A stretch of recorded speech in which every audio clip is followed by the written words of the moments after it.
प्यारे बच्चों नमस्कार। आप सभी का हमारे YouTube चैनल मैथ शिक्षण समर्पित पर हार्दिक स्वागत है। आज हम की कक्षा 8वीं अध्याय 7 राशियों की तुलना के उदाहरण 2 से 6 प्रयास कीजिए। प्रश्नावली 7.2 के सभी सवालों को किस प्रकार हल कर इस पर चर्चा करेंगे।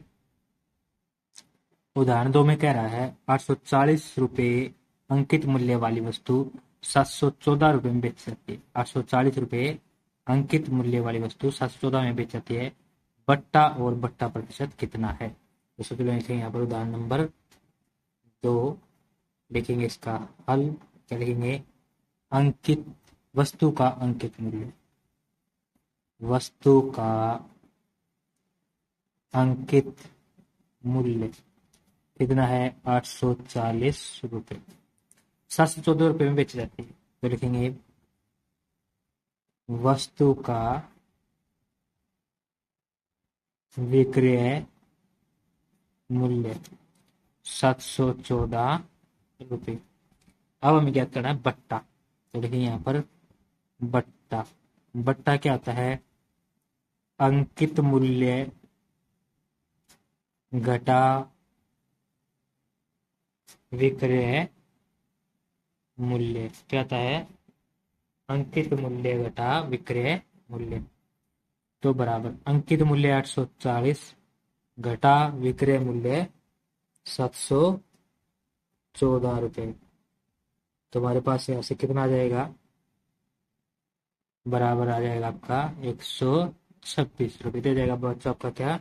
बट्टा। अब निकालेंगे यहाँ से क्या? बट्टा प्रतिशत। बट्टा प्रतिशत क्या होगा? बट्टा गुणा 100 बटे अंकित मूल्य, क्योंकि बट्टा किस पर दिया जा रहा है? अंकित मूल्य पर दिया जाता है, इसलिए 1 बटे आएगा 100। 1 0 से 1 0। अब इसको काट देंगे से, हम 2 से काट देते हैं। 2 पंजे 10, 2 चौके 8, 2 दूनी 4। अब हम 42 की गुणा यदि 3 से करें तो कितना जाएगा? 126। 3 पंजे 15%। ये जाएंगे बच्चों हमारे आंसर 1, ये दूसरे वाला आंसर। बट्टा और बट्टा प्रतिशत। इसी के साथ आपका उदाहरण नंबर 2 समाप्त होता है। अब हम चर्चा करते हैं आपके उदाहरण नंबर 3 पर। उदाहरण नंबर 3 में कह रहा है एक फ्रॉक का सूची मूल्य 220 रुपये। 220 रुपये क्या? सूची मूल्य। सूची मूल्य कहीं या अंकित मूल्य कहीं। सेल में 20% बट्टे की घोषणा की गई। कितने बट्टे की? 20% बट्टे की। इस पर बट्टे की राशि क्या है और इसका विक्रय मूल्य क्या है? बट्टे की राशि और विक्रय मूल्य अलग अलग जाने। तो क्या लिखेंगे यहाँ पर? सबसे पहले सवाल नंबर उदाहरण नंबर 3 हल मैंने आपके लिए पहले लिख दिया है। अब लिखेंगे यहाँ पर क्या? फ्रॉक का सूची मूल्य 220 रुपये। 20% बट्टे की घोषणा करता है। तो लिखेंगे बट्टा प्रतिशत 20%। ठीक है, 20% बट्टे की घोषणा करता है। इस फ्रॉक पे बट्टे की राशि क्या? तो लिखेंगे कुल बट्टा। क्या? कुल बट्टा 220 का 20%। 220 गुणा 20 बटे 100। 1 0 से 1 0, 1 0 से 1 0, 22 दूनी 44 रुपये। ये जाए कुल बट्टा। अब क्या ज्ञात करना है? विक्रय मूल्य। तो लिखेंगे फ्रॉक का विक्रय मूल्य बराबर है 220 घटा के 44।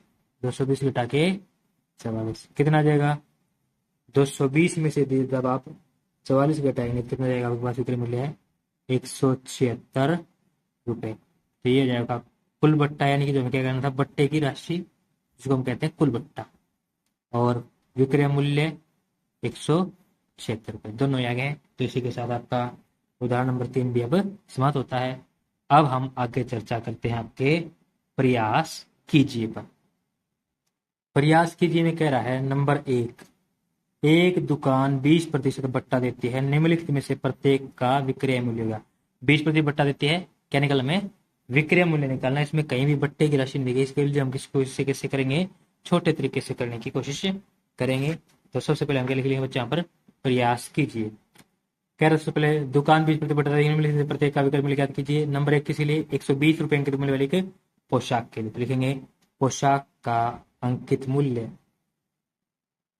पोशाक का अंकित मूल्य बराबर है 120 रुपये। ठीक है। बट्टा प्रतिशत कितना देती है, बट्टा प्रतिशत कितना है, 20% बट्टा देती है। तो क्या निकलना है, विक्रय मूल्य देखेंगे यहाँ पर, पोशाक का विक्रय मूल्य। इसके लिए बच्चों हमारे पास एक तो तरीका ये है, हम कुल बट्टा निकालें फिर इसका विक्रय मूल्य निकालें, और एक हम इसको सीधा करें कैसे। हमारे पास क्या तरीका था, क्या जाएगा, अंकित मूल्य गुणा 100 घटा के बट्टा प्रतिशत, 20% बटे 100। तो 120 गुणा में 100 में से 20 गया तो 80 बटे 100, 1 0 से 1 0, 1 0 से 1 0, 12 अट्ठे 96 रुपए। ये जाएगा बच्चा आपका क्या आंसर, भाग ए। भाग बी में कह रहा है 750 रुपए अंकित मूल्य वाली एक जोड़ी जूते, तो लिखेंगे एक जोड़ी जूते का अंकित मूल्य। नीचे लिखेंगे भाग बी, यहाँ पर लिखेंगे बी भाग, लिखेंगे एक जोड़ी जूते का अंकित मूल्य बराबर कितने रुपए है, 750 रुपए। ठीक है। अब लिखेंगे क्या हम, बट्टा प्रतिशत 20%। अब लिखेंगे एक जोड़ी जूते का विक्रय मूल्य बराबर 750 गुणा 100 घटा के 20 बटे 100 कितना जाएगा, 750 गुणा 80 बटे 100, 1 0 से 1 0, 1 0 से 1 0, 75। ये रहेगा 750 गुणा 80 बटे 100, 1 0 से 1 0, 1 0 से 1 0, तो 75 गुणा 8 करना पड़ेगा, 8 पंजे 40, 80 लग जाएगी 4, 8 सत्तू 56 और 4 600। तो कितने रुपए पे करने पड़ेंगे आपको, 600 रुपए। ये जाएगा इसका विक्रय मूल्य। इसी के साथ भाग बी समाप्त होता है। अब हम चर्चा करेंगे भाग सी पर। भाग सी में कह रहा है रुपए 250 अंकित मूल्य वाला एक थैला, तो लिखेंगे थैले का अंकित मूल्य बराबर 250 रुपये, देखेंगे 250 रुपये। ठीक है, 250 रुपये थैले का अंकित मूल्य है। अब इसमें क्या करें, बट्टा है वही 20% सबके लिए, तो लिखेंगे बट्टा प्रतिशत 20%। अब हम क्या लिखना है, थैले का विक्रय मूल्य, तो लिखेंगे थैले का विक्रय मूल्य। तो क्या रहेगा भाई, सूत्र रहेगा अंकित मूल्य गुणा 100 घटा के बट्टा प्रतिशत बटे 100। तो 250 गुणा में 80 बटे 100, 1 0 से 1 0, 1 0 से 1 0, 25 अट्ठे 200 रुपये। तो कितना विक्रय मूल्य जाएगा दोस्तों, 200 रुपये। ठीक है। अब इससे आगे बढ़ना, सवाल नंबर 2, प्रयास कीजिएगा दूसरा भाग। प्रयास कीजिए दूसरे भाग में कह रहा है रुपये 15,000 अंकित मूल्य वाली एक मेज 14,400 में उपलब्ध है। यानी कि अंकित मूल्य कितना मेज का, 15,000 रुपये। लिखेंगे मेज का अंकित मूल्य 15,000 रुपये, 14,400 में उपलब्ध है, यानी कि 14,400 में बेची जा रही है। तो लिखेंगे मेज का विक्रय मूल्य, उपलब्ध है का मतलब उतने रुपये में बेची जाएगी, यदि आप खरीदेंगे हमसे 14,400 मिलेगी। ठीक है। बट्टा और बट्टा प्रतिशत ज्ञात कीजिए। क्या, बट्टा और बट्टा प्रतिशत लिखते हैं यहाँ पर। सबसे पहले बट्टा क्या जाएगा 15,000 अंकित मूल्य घटा विक्रय मूल्य कितना आएगा 600 रुपये। कितने बच्चों 600 रुपये। अब निकाल देंगे इसके क्या बट्टा प्रतिशत। क्या निकाल देंगे बच्चों बट्टा प्रतिशत। बट्टा प्रतिशत कितना जाएगा कुल बट्टा गुणा 100 बटे अंकित मूल्य ये जाएगा। तो 2 जीरो से 2 जीरो 1 जीरो से 1 जीरो 15 चौके 60। तो कितने प्रतिशत बट्टा दिया गया है 4%। ये जाएगा आपका आंसर। ये भी आंसर दोनों उत्तर आ गए हैं। ठीक है इसी के तहत आपका भाग नंबर 2 समाप्त होता है। प्रयास कीजिएगा। अब हम चर्चा करते हैं भाग नंबर 3 पर। देखेंगे यहाँ पर भाग नंबर 3 हल। भाग नंबर 3 में हमसे क्या कर रहा है एक अलमारी 5% बट्टे पर 5,525 में बिकेगी। अलमारी का अंकित मूल्य ज्ञात कीजिए। ठीक है क्या कह रहा है 5% बट्टे पर 5,525 में बेची जाती है। तो बट्टा प्रतिशत बेची गई तो विक्रय मूल्य अंकित मूल्य ज्ञात करना। तो लिखेंगे क्या बट्टा प्रतिशत 5% दिया है। अब लिखेंगे अलमारी का विक्रय मूल्य बराबर है 5,225 रुपये। अब आगे अलमारी का अंकित मूल्य इसके लिए मैंने आपको शॉर्टकट तरीका बताया। क्या होता है विक्रय मूल्य गुणा 100 बटे 100 घटा के बट्टा प्रतिशत कितना जाएगा यहां से तो जाएगा तुम्हारे पास क्या यहाँ से क्या जाएगा 5,225 गुणा 100/95। अब ये कट सकता है 5 से। तो 5 एकम 5 5 नहीं 45 19 पर गया 5,225 5,225 को 5 से भाग करेंगे तो कितना जाएगा 5 एकम 5 0 5 के 20 5 पंजू 25 1,045। 100 तो 19 से कटेगा नहीं। अब 19 से किस पर भाग करके देख सकते हैं हम 1,045 पर भाग करके देख सकते हैं। तो जब 19 से मैं इस पर भाग करूंगा तो कितने पर जाएगा 19 पंजे 95 फिर 19 पंजे 95 55 पर कट जाएगा तो बराबर आ जाएगा 5500 रुपये। तो कितने रुपये बच्चों अलमारी का अंकित मूल्य है 5500 रुपये। 5500 रुपये की अलमारी थी 5,225 में बेची हुई थी। इसी के साथ प्रयास कीजिएगा। सवाल नंबर 3 समाप्त होता है हमारा।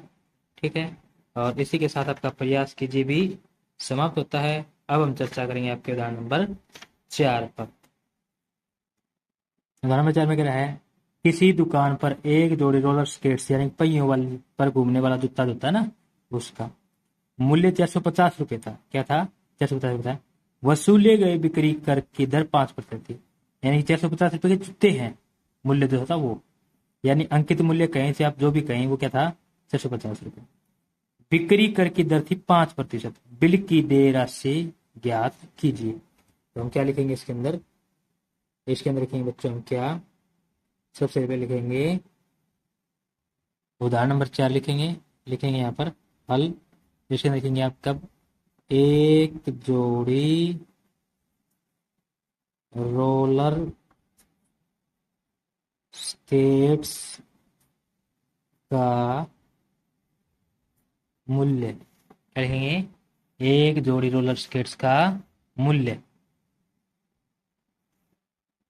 कितना रुपये बचे हमारे पास ये है हमारे पास 450 रुपये। तो लिखेंगे 450 रुपये। ठीक है उसके पश्चात क्या रहा है बिक्री कर की दर क्या है 5%। लिखेंगे बिक्री कर दर प्रतिशत 5%। ठीक है। कह रहा है कि बिल की देय राशि क्या थी, तो लिखेंगे यहाँ पर बिल की देय राशि बराबर क्या जाएगी यहाँ पर, रोलर स्केट्स का मूल्य गुणा 100 जमा आपकी बिक्री कर की जो दर प्रतिशत है वो, क्योंकि ये इसके अंदर क्या होगी, जुड़ेगी। 100 जमा वो बटे आपका 100, तो 450 गुणा 105 बटे 100। 5 एक जीरो से एक जीरो, 5 दूनी 10, 5 नीम 45। अब हम देख सकते हैं कि कहीं पर भी नहीं कट रहा है, तो क्या करेंगे, 105 की गुणा क्या कर देंगे हम, 9 से कर देंगे। 105 गुणा यदि हम 9 करें तो 9 पंजे 45, 9 जीरो जीरो हासिल 4 का 4, 9 एकम 9, तो 942 बटे 2 रुपये जो हमको पे करने पड़ेंगे। या इसको हम या बनाएंगे तो कितना जाएगा, भाग करेंगे तो 2 चौके 8, 2 से 14, 2 दूनी 4, दशमलव लगा के 5 शून्य रुपये, यानी कि 472.50 रुपये जो है हमारी देय राशि होगी। है 450 की, लेकिन हमें दे देंगे कितने, 450, 472.50 रुपये। ठीक है बच्चों, ये हो गया आपका उदाहरण नंबर 4। अब हम चर्चा करते हैं आपके उदाहरण नंबर 5 पर। तो लिखते हैं उदाहरण नंबर 5 हल।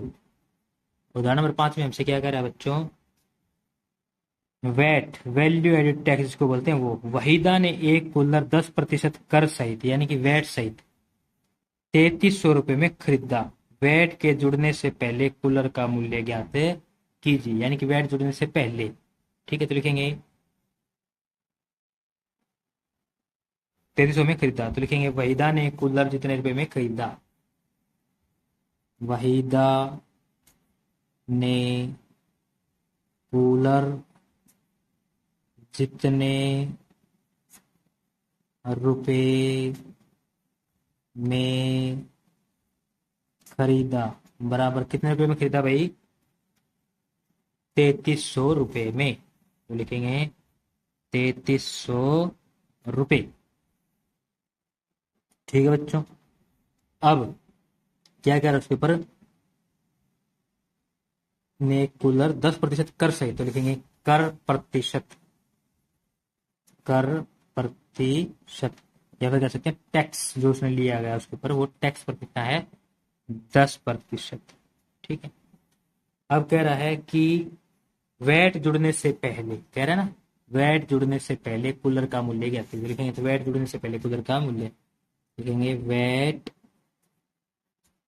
जुड़ने से पहले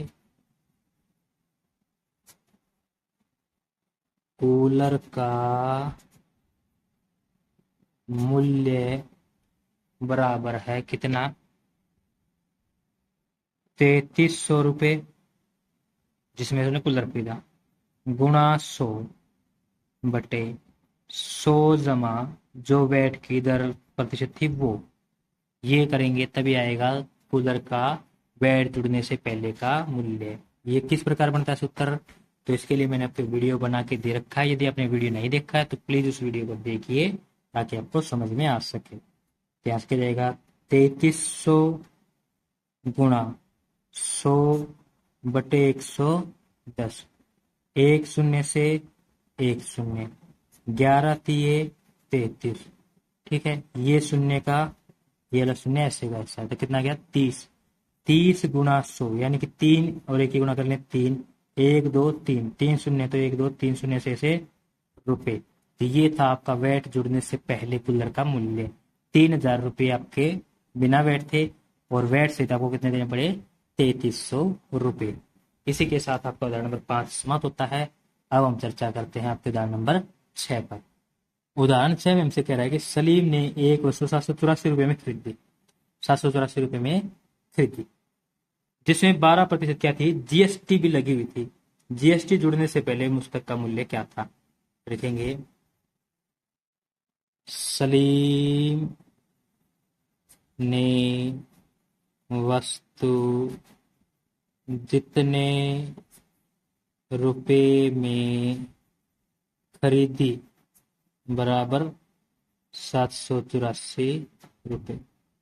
ठीक है, जिसमें कितने प्रतिशत? 18% जीएसटी शामिल था। देखेंगे तो जीएसटी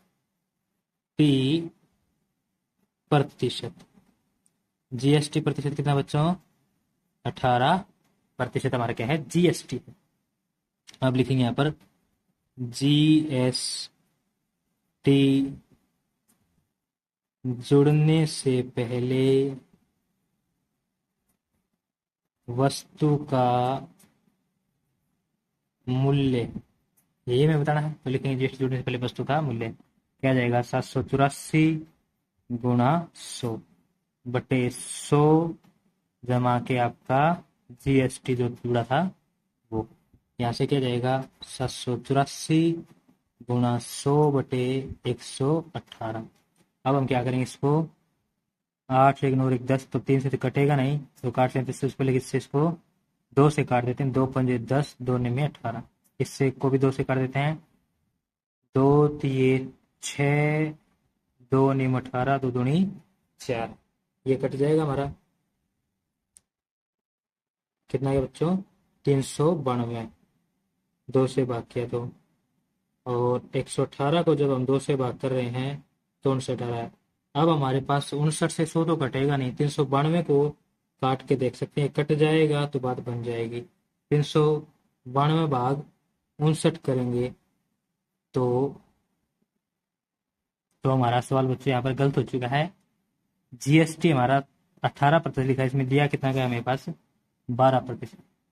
ठीक है, यहाँ क्या लिखेंगे? 12%। यहाँ भी कितना आएगा? 12। 118 नहीं बच्चों, कितना आएगा? 112। 118 नहीं क्या बनेगा? 112। तो 2 पंजे 10, 2 छक्के 12, 56 आ जाएगा। अब हम क्या करेंगे? 392 और 56 को 2 से काट देंगे। फिर से 2 दूनी 4, 2 अट्ठे 16, 2 एक कम 2, 2 नीम 18, 2 छक्के 12। 392 को 2 से भाग करेंगे तो 96 आएगा, और 56 को 2 से भाग करेंगे तो 28 आएगा। अब फिर से 2 से काट देंगे। 2 से जाएगा 14 पर, 196 को 2 से भाग करेंगे तो ये जाएगा 98 पर। 2 नीम 18, 2 अट्ठे 16, 14 से काटेंगे तो 14 से 98। तो यहाँ से जाएगा 7 गुणा 100, 700 रुपये। क्या जाएगा? 700 रुपये। तो जीएसटी जुड़ने से पहले वस्तु का मूल्य कितना था बच्चों? 700 रुपये था। इसी के साथ आपका उदाहरण नंबर 6 भी समाप्त होता है।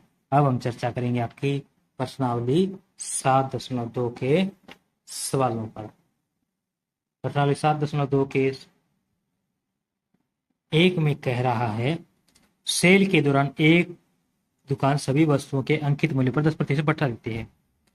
रुपये 1450 अंकित मूल्य वाला एक जींस और 2 कमीजें, क्या एक जींस और 2 कमीजें, जिनमें प्रत्येक का अंकित मूल्य 850 रुपये, यानी कि जींस का मूल्य है 750 और कमीजों का मूल्य 850 रुपये, को खरीदने के लिए किसी ग्राहक को कितना भुगतान करना पड़ेगा?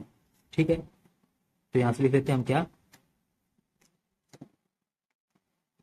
एक जींस लिखते हैं, हल लिखेंगे एक जींस का अंकित मूल्य बराबर कितना है?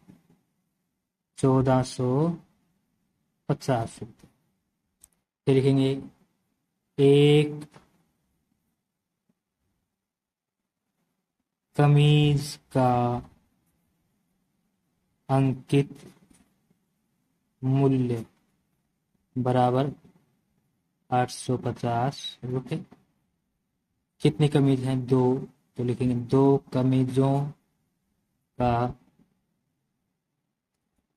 अंकित मूल्य बराबर है 850 गुणा 2, 0 का 0, 2 पंजे 10, 2 अठे 16, 1700 रुपये। अब लिख लेंगे यहाँ से एक जींस व 2 कमीज का कुल अंकित मूल्य, क्योंकि दोनों के अंकित मूल्य क्या करना पड़ेगा? हमें योग करना पड़ेगा। तो 1650 जमा 1700 5 0 7 4 11 3,150 रुपये। ये बन जाएगा हमारे पास। ठीक है। अब क्या कर रहा है कि 10% क्या दे रहा है, बट्टा, तो लिखेंगे यहाँ पर बट्टा प्रतिशत बराबर है 10%। अब कह रहा है किसी ग्राहक को कितना भुगतान करना पड़ेगा, तो लिखेंगे यहाँ पर भुगतान की जाने वाली राशि बराबर, सीधा ही निकाल देंगे, 3,150 गुणा 100 घटा के 10, यानी कि अंकित मूल्य गुणा में 100 घटा के 10/100। ये होता है हमारे पास बट्टा वाले के लिए। तो क्या कर देंगे, 3,150 गुणा 90/100, एक जीरो से एक जीरो, एक जीरो से एक जीरो, 315 की गुणा करेंगे अंकित से 9 से, तो हमारे पास रहेगा 2,835 रुपये। ये हो जाएगा बच्चों आपका क्या, सवाल नंबर 1। तो सवाल नंबर 1 को हम इस प्रकार हल करेंगे। ठीक है बच्चों, इसी के साथ सवाल नंबर 1 समाप्त होता है। अब हम चर्चा करेंगे सवाल नंबर 2 पर। सवाल नंबर 2 में हमारा कह रहा है एक टेलीविजन का मूल्य 13,000 रुपये, कितना है, 13,000 रुपये। तो लिखेंगे टेलीविजन का मूल्य 13,000 रुपये, इस पर 12% की बिक्री कर वसूल रहता है। तो लिखेंगे बिक्री कर दर प्रतिशत कितना है, 12% की दर से बिक्री कर वसूल रहता है। विनोद या टेलीविजन की तरफ से द्वारा भुगतान की जाने वाली राशि क्या है, लिखेंगे विनोद द्वारा भुगतान की जाने वाली राशि बराबर क्या जाएगा, 13,000 रुपये का टीवी था, 12% वैट है, वैट हमेशा जुड़ता है, इसलिए गुणा 100 जमा 12/100। ये हमारे पास सूत्र है, मैंने बनाया हुआ आपके लिए, किस प्रकार बनता है बताया हुआ है, उसको देख लेना आप वीडियो में, पता लगे। आपने वीडियो नहीं देखा तो प्लीज़ वीडियो देखें ताकि आपको समझ में आ जाए। गुणा 112/100, 2 जीरो से 2 जीरो कट जाएगा, क्या जाएगा 130 गुणा 112, जब हम गुणा करेंगे तो कितना आएगा, 14,560 रुपये। ये जाएगा बच्चों आपका आंसर, शॉर्टकट तरीके से। यदि आप इसे चाहें तो दूसरे तरीके से कर सकते हैं, हो सकता है आपके अध्यापक इसे दूसरे बड़े तरीके से करा दें। मैंने आपको इस उत्तर समझाए थे कि किस प्रकार हम सवालों को छोटा करेंगे, और वही मैं आपके लिए कर रहा हूँ। इसी के साथ सवाल नंबर 2 समाप्त होता है। अब हम चर्चा करेंगे आपके सवाल नंबर 3 पर। सवाल नंबर 3 में कह रहा है अरुण एक जोड़ी स्केट्स यानी कि पहिएदार जूते किसी सेल से खरीद कर लाया, जिस पर दिए गए बट्टे की दर 20% थी। उसके द्वारा भुगतान की गई राशि 1,600 रुपये है, तो अंकित मूल्य ज्ञात कीजिए। तो लिखेंगे सबसे पहले तो बट्टे की दर 20%, भुगतान की गई राशि, तो लिखेंगे भुगतान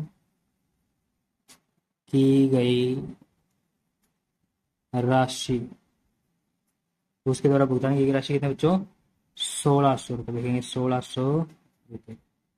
अब कह रहा है कि अंकित मूल्य क्या थी, तो लिखेंगे किसका ज्ञात करना है, रोलर स्केट्स का ना, तो लिखेंगे रोलर स्केट्स का अंकित मूल्य बराबर क्या जाएगा बच्चों, 1,600 गुणा 100/100 घटा के 20, भुगतान की गई राशि या फिर विक्रय मूल्य गुणा 100/100 घटा के बट्टा दर, क्या जाएगा यहाँ से, ये बन जाएगा 1,600 गुणा 100/80, एक जीरो से एक जीरो, 8 दूनी 16, जीरो की जीरो, कितना जाएगा बच्चों, यहाँ से गुणा करने पर 2,000 रुपये। ठीक बच्चों, इसी के साथ आपका सवाल नंबर 3 समाप्त होता है। अब हम चर्चा करते हैं आपके सवाल नंबर 4 पर। सवाल नंबर 4 में कह रहा है, मैंने एक हेयर ड्रायर 8% वैट सहित, के सहित 8% वैट सहित 5400 में खरीदा। वैट को जोड़ने से पहले उसका मूल्य ज्ञात कीजिए। तो लिखेंगे वैट सहित हेयर ड्रायर का मूल्य 5400 रुपये है। कितना है? 5400। अब कह रहा है कि 8% वैट जुड़ा है, उसके ऊपर लिखेंगे वैट प्रतिशत 8% की दर का वैट जोड़ दिया। अब पूछ रहा है वैट जोड़ने से पहले उसका मूल्य क्या दीजिए। लिखेंगे वैट जुड़ने से पहले एयर ड्रायर का मूल्य, किसे जुड़ने पर से पहले, वैट जुड़ने से पहले एयर ड्रायर का मूल्य क्या आ जाएगा? 5400 गुणा 100 बटे 100 जमा के वैट प्रतिशत, यानी कि जो पेमेंट हमने की है वो, या फिर जो मूल्य हम लगा विक्रय मूल्य वो, गुणा 100 बटे 100 जमा के आपका वैट प्रतिशत। ये सूत्र मैं आपको पीछे बता चुका हूँ, पीछे वाले वीडियो में नहीं देखा है तो प्लीज वीडियो देख लीजिए ताकि आपको समझ में आ जाए कैसे सूत्र बना है। तो 5400 गुणा 100 बटे 108। तो यहाँ से हम इसको कर सकते हैं बाकी से, 2 से कर लेते हैं। 2 पंजे 10, 2 चौके 8, यहाँ पर 2 पंजे 10, 0 का 0। 54 को इससे भाग करेंगे, 54 कम 54, 2 0 की 2 0, कितना जाएगा यहाँ पर गुणा करने पर 5000 रुपये। तो वैट जुड़ने से पहले ड्रायर का मूल्य कितना बच्चों? 5000 रुपये। इसी के साथ सवाल नंबर 4 समाप्त होता है। अब हम चर्चा करते हैं सवाल नंबर 5 पर। सवाल नंबर 5 में हमसे कह रहा है, कोई वस्तु 18% जीएसटी सम्मिलित करने के बाद 1239 में खरीदी गई। जीएसटी जोड़ने से पहले वस्तु का मूल्य ज्ञात कीजिए। क्या कह रहा है? जीएसटी जोड़ने के पश्चात कितने में खरीदी की? 12,200 1239 में। तो लिखेंगे जीएसटी सहित वस्तु का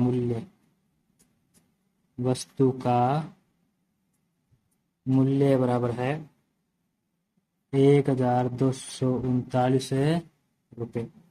ठीक है, जीएसटी सही थे, सही है जीएसटी सही। अब 18% जीएसटी लग रही है उसके ऊपर, तो लिखेंगे जीएसटी प्रतिशत 18%। अब कह रहे जीएसटी जोड़ने से पहले वस्तु का मूल्य ज्ञात कीजिए। क्या लिखेंगे? जीएसटी जुड़ने से पहले वस्तु का मूल्य बराबर कितना जाएगा? 1239 गुणा 100 बटे 100 जमा के 18। ठीक है, ये जाएगा जीएसटी जुड़ने से पहले का मूल्य। तो इसको हल कर लेते हैं, क्या जाएगा? 1239 गुणा 100 बटे 118। हम इसको 2 से काटेंगे, 2 पंजे 10, 0 का 0, 2 पंजे 10, 2 में 18। अब हमारे पास एक ही ऑप्शन बचता है कि 59 से 1239 को भाग करके देखें। जब 159 को 2039 से भाग 1239 को 59 से भाग करेंगे तो जाएगा कितने पर? 21 पर। ठीक है बच्चों, जब इसको इसी को भाग करेंगे इस पर जाएगा 21 पर। 21 की गुणा 5 से करेंगे तो कितना जाएगा? 0 की 0, 21 पंजे 105। 1050 रुपये की क्या थी? वस्तु थी, परंतु जीएसटी जुड़ने के बाद कितने की होगी थी?